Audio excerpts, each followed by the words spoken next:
Welcome to Democracy Now!, democracynow.org, The War and Peace Report. I'm Amy Goodman. Two former Blackwater operatives have been charged with murder in the shooting deaths of Afghan civilians last year. Justin Cannon and Christopher Drotleff were arrested Thursday following their indictment by a federal grand jury.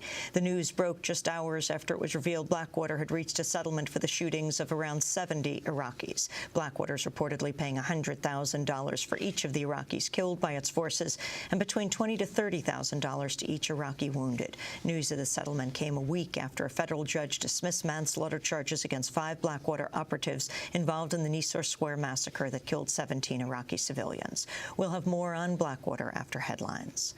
The Obama administration's released a report on the intelligence lapses that failed to prevent the botched Christmas Day Jetliner attack. The report says the U.S. received, quote, discrete pieces of intelligence to identify the suspect.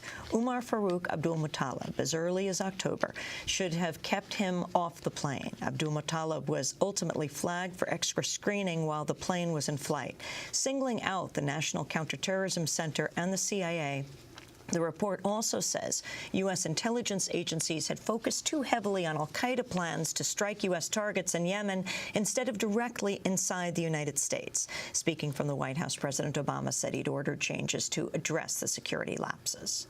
I am less interested in passing out blame than I am in learning from and correcting these mistakes to make us safer. For ultimately, the buck stops with me. As president, I have a solemn responsibility to protect our nation and our people. And when the system fails, it is my responsibility. Yemen's issued its strongest warning to date against U.S. military intervention inside its borders. Speculation of a U.S. military campaign inside Yemen has grown since the disclosure of the suspect in the failed Christmas Day jetliner attack met with al-Qaeda operatives in Yemen last year. On Thursday, Yemen's Deputy Prime Minister, Rashad al-Alimi, said, quote, if there is direct U.S. intervention by the United States, it'll strengthen al-Qaeda. We cannot accept any foreign troops on Yemeni territory. The U.S. has increased airport screening in the wake of the failed Christmas Day attack, prompting concerns over racial profiling. A Canadian Muslim woman has come forward with allegations she was harshly treated while trying to enter the United States last week. Ayat Mana says she was picked out of a line and questioned by U.S. Customs agents at Halifax International Airport on her way to visiting her husband in Ohio. Mana says she was refused entry after a 4-hour interrogation. In an interview with Canadian television, Mana said she believes she was singled out for wearing the traditional Muslim headscarf. Her case comes as former New York City Mayor Ed Koch has ignited a controversy for claiming hundreds of millions of Muslims are terrorists. Koch made the comments Thursday in an interview with Fox News.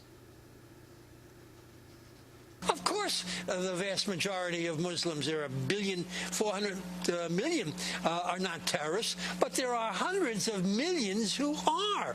They want to kill every Christian, every Jew, every Hindu who won't convert, and we ought to put it on the table. The family of the suicide bomber who attacked a CIA base in Afghanistan last week has revealed new details about his background. In an interview with the New York Times, a brother of Humam Khalil al-Balawi said their family had last heard from Balawi when he was volunteering as a medical doctor to treat wounded Palestinians in the Gaza Strip. The brother says Balawi was, quote, changed by Israel's 3-week assault on Gaza that killed over 1,300 Palestinians.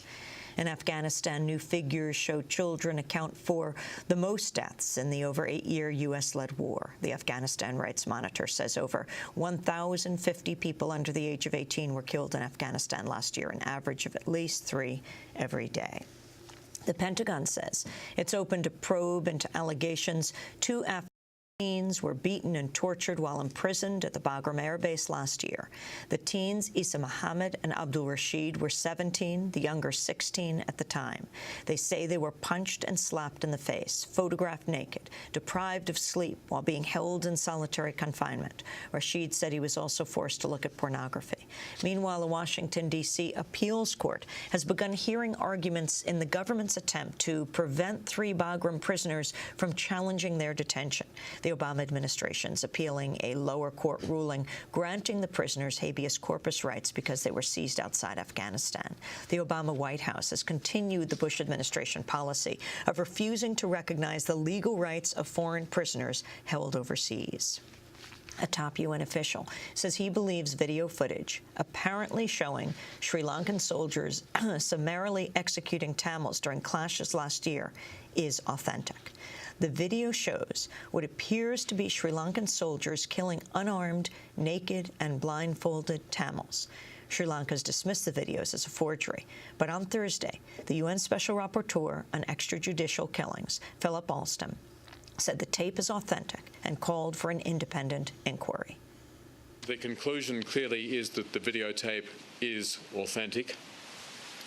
I have therefore called upon the government of Sri Lanka to respond to these allegations, and the conclusion that I've reached is the following.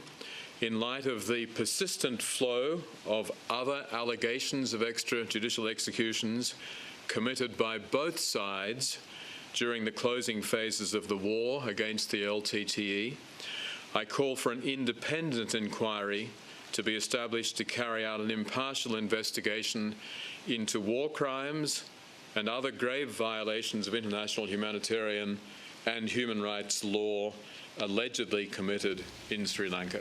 UN Rapporteur Philip Alston.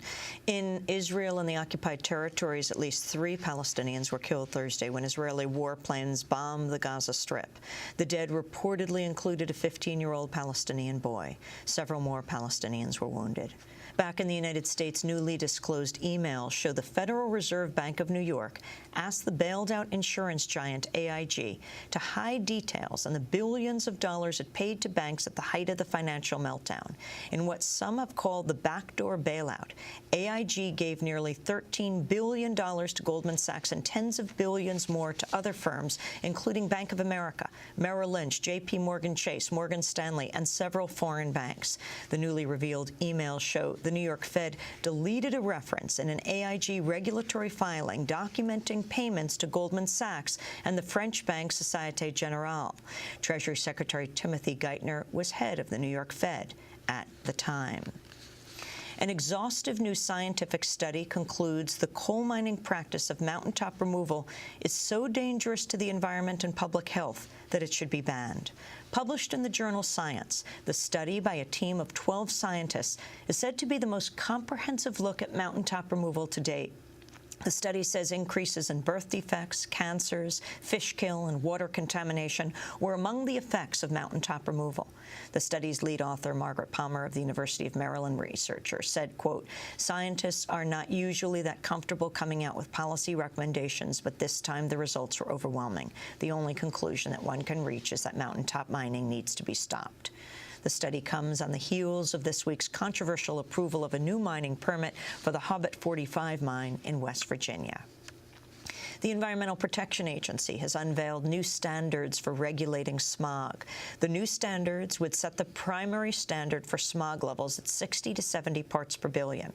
The standard falls in line with proposals from agency scientists that the Bush administration rejected in 2008. Frank O'Donnell of the group Clean Air Watch said the move could mark, quote, the single most important environmental decision that the EPA makes this year. And a new government survey shows an increasing rate of sexual abuse of jailed youth in U.S. juvenile prisons and other facilities. According to the first national survey of youth in custody, 1 in 10 youths reported sexual abuse by staffers in the previous 12 months. Gay and lesbian youths reported abuse at a higher rate of 1 in 5.